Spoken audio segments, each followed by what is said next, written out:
Halo teman-teman, perkenalkan nama saya Firmina Herlinjlahi, mahasiswa pendidikan guru pendidikan anak usia dini Universitas Nusa Cendana Kupang. Kali ini saya ingin merangkum materi manajemen berbasis sekolah PAUD formal dari pertemuan 1 sampai pertemuan 8. Baik teman-teman, sebelum kita ke materi inti, ada satu pertanyaan penting, yakni mengapa pendidikan itu perlu dan penting untuk kita manusia? Alasannya itu teman-teman, yang pertama, mencegah untuk terjadinya eksploitasi dan pembodohan terhadap sumber daya manusia itu sendiri. Lalu yang kedua, mampu meningkatkan aspek ekonomi dan kesehatan. Sesuai dengan Undang-Undang Nomor 22 Tahun 1999 dengan pendekatan desentralisasi, di mana pemerintah daerah diberikan otonomi atau wewenang untuk mengurusi urusan pemerintahannya sendiri. Keputusan atau kebijakan ini tentu membawa perubahan di berbagai bidang kehidupan. Salah satunya adalah dalam bidang pendidikan. Di sini pemerintah daerah dan pihak sekolah mempunyai kewenangan atau otoritas untuk mengelola program dan kegiatan yang ada di bawah sekolah atau pemerintahannya sendiri. Lalu teman-teman mungkin bertanya, apa itu manajemen? Singkatnya, manajemen adalah seni untuk mengatur dan mengelola pekerjaan. Manajemen berbasis sekolah merupakan paradigma dalam pendidikan di mana memberikan otonomi atau keleluasaan kepada sekolah dengan melibatkan pihak masyarakat untuk menentukan segala rancangan kegiatan pembelajaran di sekolah mereka tersebut. Lalu mungkin teman-teman bertanya, apa sih tujuan dari manajemen berbasis sekolah ini? Tujuan dari manajemen berbasis sekolah itu ada 3, yakni peningkatan mutu, peningkatan efisien, dan pemerataan pendidikan. Untuk peningkatan efisien kita dapat lihat dengan bagaimana sekolah leluasa untuk menentukan anggaran dan sumber daya mereka untuk mendukung proses pembelajaran dan kegiatan di sekolah mereka sendiri. Lalu untuk peningkatan efisiennya kita dapat lihat bagaimana keterlibatan atau partisipasi orang tua dalam bersama-sama menentukan kegiatan apa saja yang bisa mendukung pertumbuhan dan perkembangan anak selama di sekolah. Lalu yang ketiga adalah pemerataan pendidikan. Baik contoh kasus di mana sebelum dan sesudah adanya kebijakan Undang-Undang Nomor 22 Tahun 1999. Yakni sebelum adanya kebijakan ini, mungkin pemerintah pusat bisa saja menempatkan guru di mana saja tanpa memperhatikan apakah sekolah tersebut benar-benar membutuhkan guru dengan keahlian tersebut. Lalu standar dan kualitas pendidikan diberlakukan secara umum tanpa memperhatikan keterbatasan di daerah-daerah pelosok. Contohnya dalam hal penguasaan terhadap iptek. Lalu setelah adanya kebijakan ini, di mana pemerintah daerah kendali yang penuh untuk mengatur dan mengorganisasi segala sumber daya, baik itu sumber daya manusia maupun sumber daya anggaran di daerahnya sendiri. Sekolah bisa menentukan dan merekrut guru-guru mana saja yang benar-benar mereka butuhkan saat itu dan mereka terima. Lalu juga untuk standar dan kualitas pendidikan, di sini di sini sekolah bisa menyesuaikan kurikulum yang berlaku dengan kebutuhan yang memang benar-benar mereka butuhkan di tempat itu. Baik teman-teman, materi selanjutnya adalah di mana kita akan belajar tentang 7 komponen dalam sekolah yang perlu dikelola dengan baik sebagai fungsi dari manajemen berbasis sekolah. Sebelum ke materi inti, di sini saya ingin menegaskan kembali bahwa manajemen sekolah dan manajemen pendidikan itu berbeda. Manajemen pendidikan cakupannya itu lebih luas, bisa dengan skala besar yakni skala regional, nasional, bahkan internasional. Namun untuk manajemen berbasis sekolah, leluasannya atau otonominya hanya berlaku pada satu sekolah saja. Apa saja 7 komponen itu? Yang pertama adalah fungsi manajemen kurikulum dan program pengajaran. Yang kedua, fungsi manajemen tenaga kependidikan. Yang ketiga, fungsi manajemen kemahasiswaan. Yang keempat, fungsi manajemen keuangan dan pembiayaan. Yang kelima, fungsi manajemen sarana dan prasarana pendidikan. Yang keenam, fungsi hubungan sekolah dengan masyarakat. Yang ketujuh, fungsi manajemen layanan khusus. Fungsi manajemen kurikulum dan program pengajaran. Apa saja yang diatur atau dikelola dalam hal ini? Yakni perencanaan dan pengembangan kurikulum nasional itu ditentukan oleh Departemen Pusat. Di sini sekolah hanya merealisasikan atau mengimplementasikan nilai-nilai atau poin-poin dari kurikulum tersebut dan menyesuaikan dalam kegiatan pembelajaran.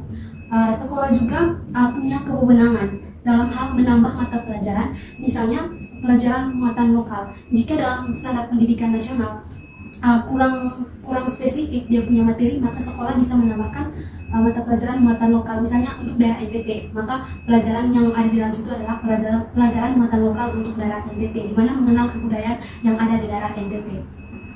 Kenapa adanya penambahan mata pelajaran seperti ini? Dengan tujuan agar peserta didik semakin mencintai dan mengenal budaya lokal dan punya kesadaran dari dalam diri sendiri untuk mengembangkan dan melestarikan kebudayaan tersebut. Lalu untuk fungsi pengajaran, dalam hal ini kepala sekolah beserta guru-guru merincikan nilai-nilai atau poin-poin yang ada di dalam kurikulum nasional sehingga pembelajaran atau kegiatan belajar mengajar dapat berjalan dengan efektif. Lalu kita masuk ke fungsi yang kedua, yaitu fungsi manajemen tenaga kependidikan. Dalam hal ini yang diatur atau dikelola dalam fungsi manajemen tenaga kependidikan adalah bagaimana perekrutan atau penerimaan pegawai. Selain penerimaan dan perekrutan pegawai, dalam hal ini bagaimana juga sekolah memberikan bimbingan atau latihan sehingga kompetensi mengajar dari guru-guru yang ada di sekolah itu dapat meningkat. Dan juga yang diatur dari fungsi manajemen ini adalah bagaimana promosi, mutasi, dan pemberhentian pegawai. Kita masuk ke fungsi yang ketiga, yakni fungsi manajemen kesiswaan. Fungsi manajemen kesiswaan itu memiliki 3 fungsi utama, yakni penerimaan murid baru, penentuan daya tampung sekolah, kegiatan kemajuan belajar, serta bimbingan dan pembinaan disiplin sekolah. Dalam hal ini, manajemen kesiswaan itu bertugas untuk menerima peserta didik disesuaikan dengan daya tampung. Jangan sampai daya tampungnya lebih sehingga nanti dalam kegiatan proses pembelajaran. Yang keempat maksudnya fungsi manajemen keuangan dan pembiayaan. Hal yang diatur dalam hal ini adalah bagaimana mengelola biaya yang bersumber dari pusat, bersumber dari orang tua maupun donatur dapat dialokasikan dengan baik sehingga membantu proses pembelajaran dalam hal sarana dan prasarana. Fungsi manajemen keuangan dan pembiayaan juga mengatur bagaimana pengeluaran atau pengaturan biaya rutin, misalnya itu gaji dari guru, gaji pegawai, lalu biaya pembangunan yang mencakup biaya pembelian dan pengembangan tanah, lalu pengadaan sarana dan prasarana. Lalu yang kelima adalah fungsi manajemen sarana dan prasarana pendidikan. Orang-orang yang ada dalam manajemen sarana dan prasarana ini bertugas untuk menjaga dan mengatur agar fasilitas, yakni sarana dan prasarana dalam sekolah itu tetap dalam kondisi yang baik dan bisa membantu mendukung proses pembelajaran atau kegiatan belajar mengajar di sekolah itu berjalan optimal, efektif, dan efisien. Lalu yang keenam adalah fungsi hubungan sekolah dengan masyarakat. Di sini bagaimana sekolah itu berhubungan atau menjalin komunikasi dengan masyarakat sekitar sehingga memajukan kualitas pembelajaran dan pertumbuhan anak, memperkokoh tujuan serta meningkatkan kualitas hidup dan penghidupan masyarakat. Hubungan yang baik antara sekolah dan masyarakat akan membentuk saling pengertian antara sekolah dan masyarakat. Contohnya misalnya sekolah mengadakan kegiatan kerja bakti, namun adanya kekurangan alat dan bahan untuk melangsungkan kegiatan tersebut. Karena komunikasi yang baik antara masyarakat setempat, maka kita bisa melakukan pinjaman alat sehingga kegiatan kerja bakti dapat berjalan dengan baik. Masih banyak contoh lain di mana jika sekolah bisa menjalin hubungan dan komunikasi yang baik dengan masyarakat setempat, ada banyak sekali dampak positif yang dapat diterima. Yang terakhir adalah fungsi layanan khusus. Manajemen layanan khusus bertujuan untuk mengadakan perpustakaan, UKS, dan meningkatkan keamanan sekolah dengan menyiapkan. Materi selanjutnya adalah efektivitas, efisien, dan produktivitas manajemen berbasis sekolah.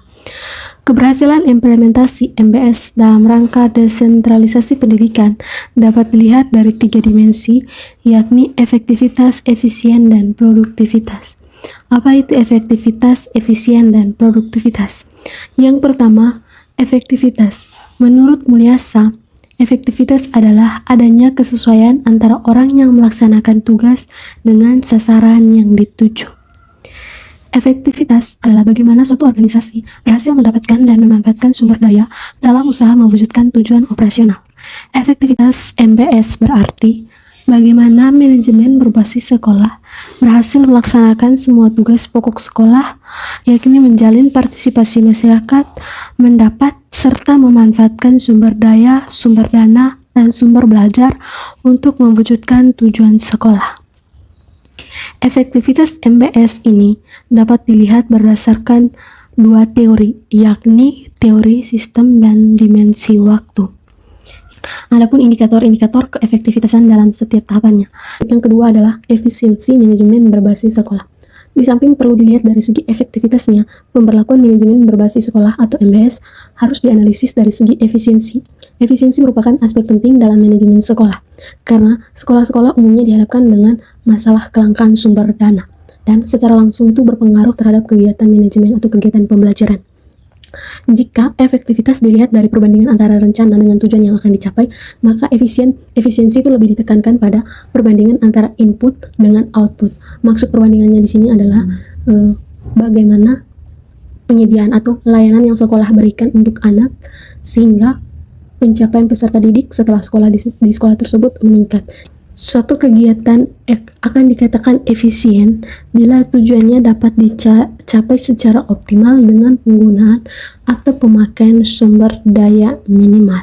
Demikian, sistem atau program pendidikan yang efisien ialah yang mampu mendistribusikan sumber-sumber pendidikan secara adil dan merata agar setiap peserta didik memperoleh kesempatan yang sama untuk menggunakan sumber-sumber pendidikan tersebut dan mencapai hasil maksimal.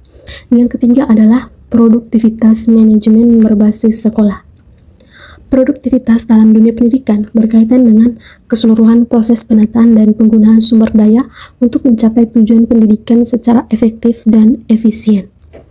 Thomas mengemukakan bahwa produktivitas pendidikan dapat ditinjau dari 3 dimensi. Yang pertama, dari segi keluaran administrasi, yaitu seberapa besar dan seberapa baik layanan yang dapat diberikan dalam suatu proses pendidikan.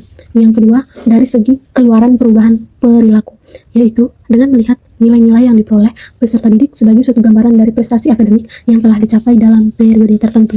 Yang ketiga, dari keluaran ekonomis yang berkaitan dengan pembiayaan layanan pendidikan di sekolah. Koordinasi, komunikasi, dan supervisi MBS. Yang pertama, koordinasi. Koordinasi diartikan sebagai perihal mengatur suatu organisasi atau kegiatan, sehingga peraturan dan tindakan yang akan dilaksanakan tidak saling bertentangan atau simpang siur. Implementasinya dalam sekolah itu adalah bagaimana kepala sekolah mengatur atau mengelola segala sumber daya yang ada di sekolahnya untuk suatu kegiatan proses pembelajaran dan mendukung perkembangan dan peningkatan prestasi siswa, di mana dia mengatur semua itu agar tidak saling bertabrakan, tidak saling bertentangan dan simpang siur. Bagaimana cara melakukan koordinasi?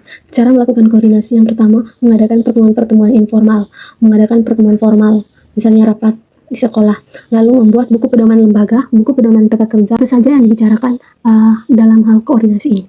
Dalam koordinasi, setiap unit lembaga mengadakan hubungan untuk saling bertukar pendapat atau pikiran mengenai kegiatan dan hasil yang telah dicapai setelah mereka menerapkan kegiatan tersebut. Misalnya dalam kegiatan pembelajaran, sekolah melakukan koordinasi atau melakukan rapat untuk membicarakan mengenai hasil yang telah diperoleh mereka selama 1 semester. Lalu dalam koordinasi, hal lain yang dibicarakan adalah dimana membicarakan masalah-masalah yang mereka hadapi dalam kegiatan pembelajaran dan mencari solusi atau jalan tengah sekaligus membantu memecahkan masalah tersebut. Kira-kira kedepannya jika menemukan hal yang sama dalam kegiatan pembelajaran, cara yang baik untuk mengatasi masalah tersebut itu. Yang kedua, ada komunikasi manajemen berbasis sekolah. Komunikasi adalah proses menyalurkan informasi, ide, penjelasan, perasaan, pertanyaan dari orang lain atau dari kelompok-kelompok. Komunikasi memegang peranan penting dalam menunjang kelancaran aktivitas. Tanpa komunikasi, maka maksud bersama tidak akan dipahami dan diterima oleh semua anggota organisasi. Macam-macam komunikasi. Yang pertama itu komunikasi internal. Komunikasi internal kalau dalam MBS itu bagaimana komunikasi di antara kepala sekolah dengan rekan-rekan guru, membicarakan tentang kegiatan layanan yang bisa berikan kepada peserta didik sehingga dapat membantu peserta didik untuk meningkatkan prestasi mereka. Yang kedua ada komunikasi eksternal. Komunikasi eksternal itu bagaimana sekolah berhubungan dengan orang tua, bagaimana sekolah membangun komunikasi yang baik dengan orang tua sehingga bersama-sama berdiskusi membuat rencana yang baik atau kegiatan seperti apa yang bisa dilakukan sehingga dapat meningkatkan prestasi minat bakat dari anak. Cara menjalin hubungan sekolah dengan orang tua ada 3 cara, yaitu melalui dewan sekolah, melalui pertemuan, dan yang terakhir itu melalui ceramah ilmiah. Yang kedua itu hubungan sekolah dengan masyarakat. Ya, sama bagaimana sekolah membangun komunikasi relasi yang baik dengan masyarakat setempat sehingga bersama-sama dengan masyarakat membantu terlaksananya dengan baik kegiatan atau rencana program pendidikan yang sekolah siapkan untuk anak. Yang ketiga, supervisi manajemen berbasis sekolah. Supervisi secara etimologi berasal dari kata super dan visi yang mengandung arti melihat dan meninjau dari atas, melihat yang dilakukan oleh pihak terhadap aktivitas, kreativitas, dan kinerja bawahan. Istilah yang hampir sama dengan supervisi yaitu pengawasan. Dalam MBS, supervisi ditekankan pada pembinaan, peningkatan kemampuan, serta kinerja tenaga pendidikan di sekolah dalam melaksanakan tugas. Lebih lanjut, Kurt Carter mengatakan bahwa supervisi merupakan suatu usaha dari petugas-petugas sekolah dalam memimpin guru-guru dan petugas-petugas lainnya dalam memperbaiki pengajaran, termasuk menstimulasi, menyeleksi pertumbuhan jabatannya dan perkembangan guru-guru, serta merevisi tujuan-tujuan pendidikan, bahan pengajaran, dan metode serta evaluasi pengajaran. Hal ini, supervisi itu, kepala sekolah atau pengawas berkewajiban untuk memberikan segala bantuan dalam bentuk bimbingan dan penyuluhan terhadap guru tentang bagaimana kegiatan belajar mengajar itu seharusnya sehingga tujuan pendidikan dapat dicapai secara optimal. Tujuan diadakannya supervisi pendidikan adalah memberikan layanan dan bantuan kepada guru-guru untuk mengembangkan situasi belajar mengajar yang dilakukan di kelas sehingga dapat meningkatkan proses pembelajaran. Fungsi supervisi pendidikan ditujukan pada perbaikan dan peningkatan kualitas pengajaran. Kepemimpinan dalam manajemen berbasis sekolah. Istilah kepemimpinan bukan lagi menjadi istilah yang baru bagi kita semua. Dalam setiap organisasi, pasti kita temukan seorang pemimpin yang mempunyai tanggung jawab untuk menjalankan organisasi. Kepemimpinan itu berasal dari kata leadership yang mempunyai arti memimpin. Kepemimpinan merupakan seni untuk mempengaruhi dan mengarahkan orang lain supaya mau dan menjalankan apa yang disuruhnya dalam mencapai sebuah tujuan yang sudah disepakati bersama.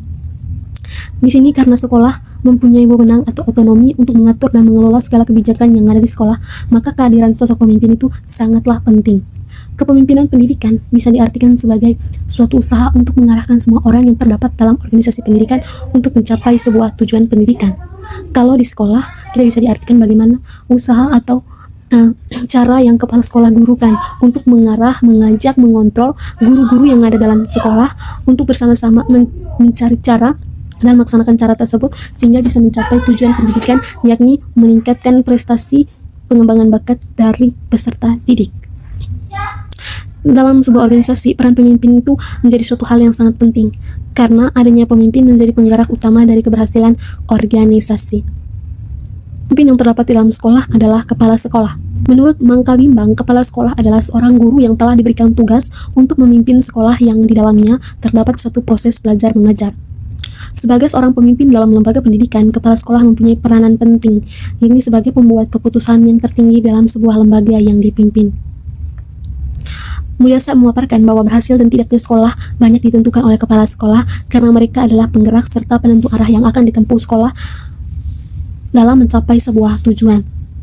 Jadi kepemimpinan di sini adalah bagaimana cara dari kepala sekolah untuk mengatur, mengelola segala rancangan, kegiatan, pelayanan yang sekolah berikan untuk bisa membantu anak dalam meningkatkan prestasi belajar.